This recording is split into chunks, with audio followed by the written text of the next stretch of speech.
High மக்களே, Monday morning exercise முடிக்கிறதுக்கு நேராக அடுப்படிக்கு வந்து பால் வச்சுட்டேங்க. அதுக்கப்புறம் அரிசி, அதுக்கப்புறம் வெங்காயம், தக்காளி, அப்புறம் சோம்பு, ஜீரகம் எல்லாம் போட்டு மிளகாத்தூள், மல்லித்தூள், மஞ்சத்தூள் போட்டு முட்டையும் உடச்சி ஊற்றி கொஞ்சம் சன்னா மசாலாவும் போட்டு முட்டை ரைஸ் பண்ணியாச்சு. அப்புறம் வப்படம் வந்து எண்ணெயில் வேண்டாம், சும்மா இந்த மாதிரி சுட்டு கொடுங்கன்னா அதையும் சுட்டு அவளுக்கு எல்லாம் வச்சு கொடுத்துட்டேன். இன்றைக்கி ரொம்ப சிம்பிள் தான், ஏன்னா சண்டே நான்வெஜ்னால அவளை விட்டுட்டு வரப்போ அகத்திக்கீரை எல்லாம் வாங்கிட்டு வந்தேன், ஃப்ரூட்ஸும் வாங்கிட்டு வந்தேன்.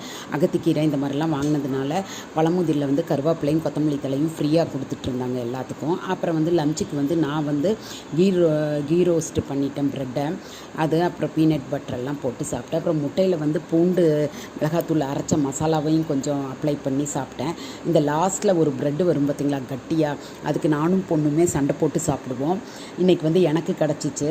ஈவினிங் ஐஸ் டீ எடுத்துக்கிட்டோம். நைட்டுக்கு வந்து bread, kho kho powder, peanut butter, அப்புறம் பனானா வச்சு சாப்பிட்டேன். நான் தயிரும் ஃப்ரூட்டும் எடுத்துக்கிட்டேங்க, சியா சீடு போட்டு.